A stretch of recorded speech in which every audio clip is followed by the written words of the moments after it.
Hello প্রিয় দর্শক, স্বাগতম মজার গল্প ঘর।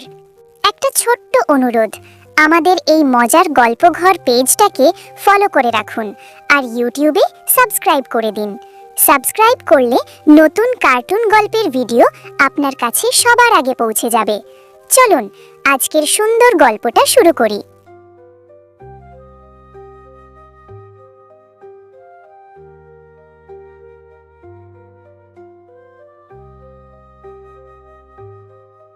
গ্রামের নাম শালিকডাঙ্গা। চারদিকে সবুজ ধানক্ষেত, মাঝখানে কাঁচা রাস্তা আর একপাশে বয়ে গেছে ছোট্ট খাল।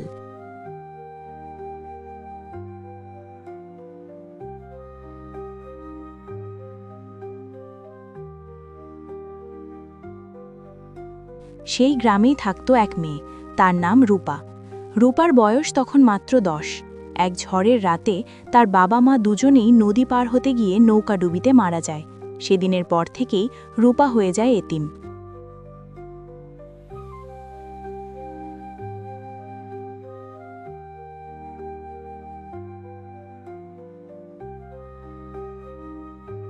গ্রামের লোকজন ফিসফিস করত, বেচারি মাইয়াটার কোপালটা খারাপ, এত ছোট বয়সে মা বাবা নাই। রূপা তখন শুধু চুপচাপ বসে থাকত।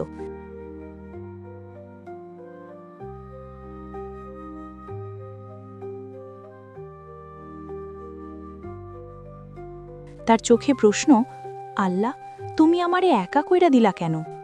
ওকে আশ্রয় দিল তার চাচা কাদের আলী, কিন্তু চাচি রহিমা বেগম তেমন খুশি ছিল না।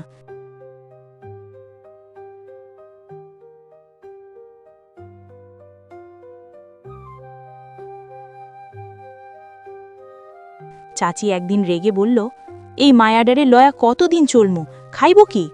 চাচা ধমক দিয়ে বলল, মানুষের দয়া নাই তোমার, ভাইয়ের মাইয়া। রূপা সব শুনত, কিছু বলতো না, ছোট্ট মনটা শুধু কাঁদত।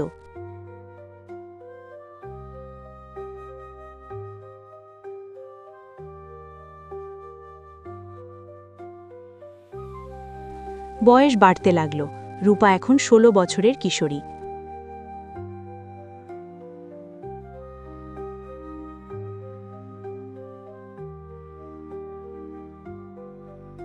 ভোরে উঠে গরুতে ঘাস দেয়, কলসি ভরে পানি আনে।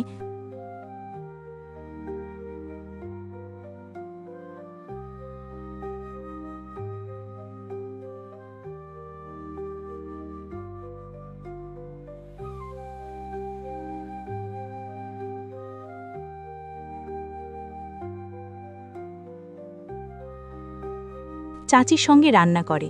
চাচি মাঝে মধ্যে খোঁটা দিত, তোর বিয়ার বয়স হইছে, ঘাড়ে বসে থাকবি কতদিন?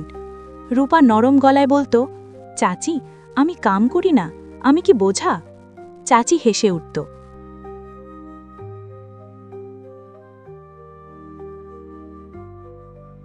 এতিম মাইয়া আবার কথা কয়? কিন্তু গ্রামের স্কুলের মাস্টার সাহেব রূপাকে খুব স্নেহ করতেন। একদিন বললেন, রূপা, তুই লেখাপড়া চালিয়ে যা, তোর মাথা খুব ভালো। রূপার চোখে স্বপ্ন জলজল করল।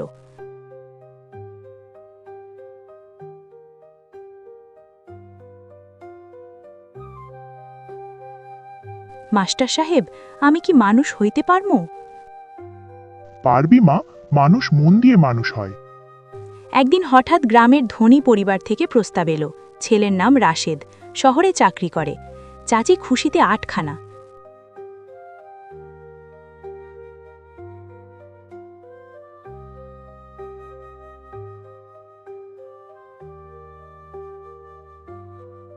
এত বড় ঘরে বিয়ে, আল্লাহ রহমত। চাচা একটু চিন্তিত।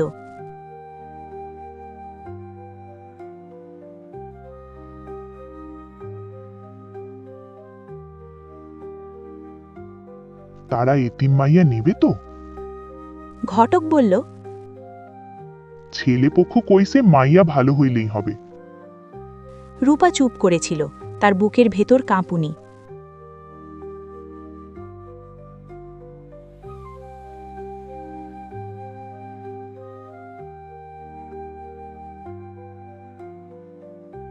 ওরা যদি জানে আমি এতিম? ছেলেপক্ষ দেখতে এলো। রূপা লাজুক মুখে, রাশেদের মা ফিসফিস করে বলল, মা বাপ নাই? চাচি জবাব দিল, না আপা, ছোটবেলায় মারা গেছে। ওই কথাটা শুনে রাশেদের মায়ের মুখ গম্ভীর হয়ে গেল।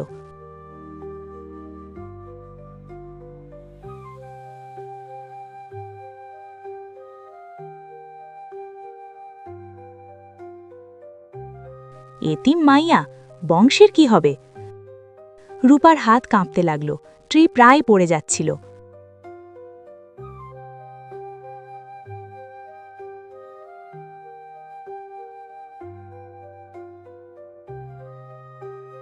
হঠাৎ রাশেদ নিজে বলল, মা, মানুষ বংশে না, চরিত্রে বড় হয়। সবাই চুপ।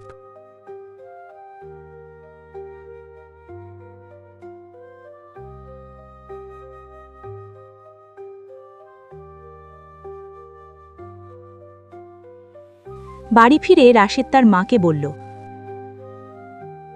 আমি রূপাকেই বিয়া করুম। তুই বুঝিস কি, এতিম মাইয়া। রাশেদ শান্ত গলায় বলল, মা, এতিম হওয়া পাপ না। আল্লাহ যার মা বাবা নিয়ে নেয় তারে বেশি শক্ত করে। তার বাবা দীর্ঘশ্বাস ফেলে বললেন, ছেলের ইচ্ছা থাকলে আমরা রাজি। অবশেষে বিয়ে ঠিক হলো।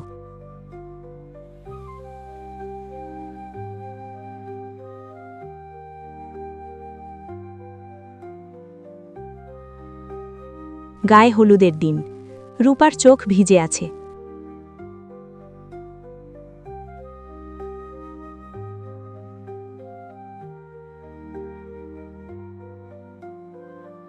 পাশের খালা বলল, কাঁদোস কেন মা? রূপা ফিসফিস করে বলল, আমার মা থাকলে আজ কত খুশি হইত। চাচা চোখ মুছতে মুছতে বলল, মা বাপ নাই তো কি হইছে, আমি আছি। সেই প্রথম রূপা মনে একটু সাহস পেল।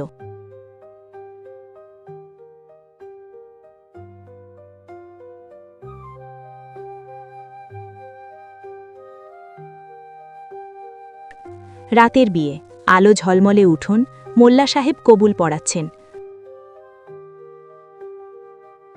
রূপা, তুমি কবুল করছো? রূপার কণ্ঠ কাঁপল। কবুল করেছি। সবাই মাশাল্লাহ বলে উঠল।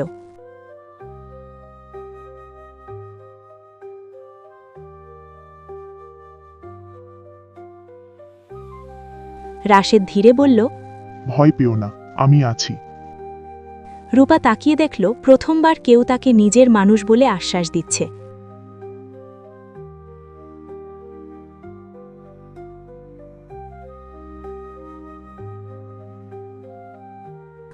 বিয়ের পরের দিনগুলো সহজ ছিল না। রাশেদের মা মাঝে মধ্যে তিরস্কার করত।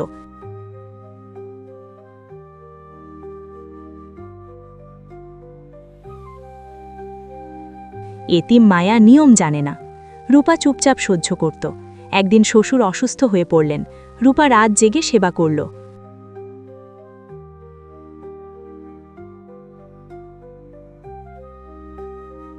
শ্বশুর বললেন, মা, তুই তো আমাদের আপন মাইয়া। রাশেদের মা সব দেখছিলেন। তার মন নরম হতে লাগল।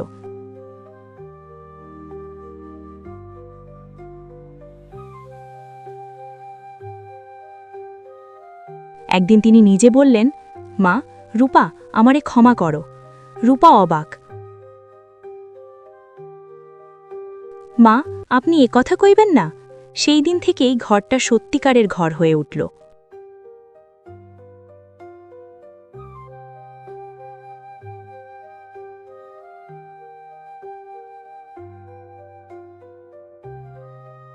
এক বছর পর রূপার কোল জুড়ে এলো এক কন্যা সন্তান।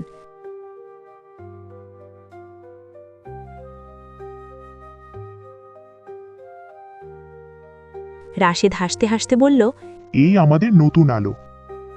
রূপা শিশুকে বুকে জড়িয়ে বলল, মা, তুই কখনো একা হবি না, আমার বংশের গৌরব। রূপা আকাশের দিকে তাকালো।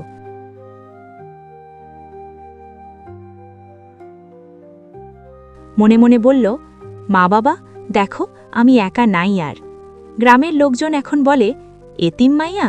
না, ও তো সবার মনের রানী। যার কপালে একদিন ঝড় নেমেছিল তারই জীবনে একদিন রংধনু ওঠে। এতিম হওয়া অভিশাপ নয়, ভালোবাসাই মানুষের আসল পরিচয়।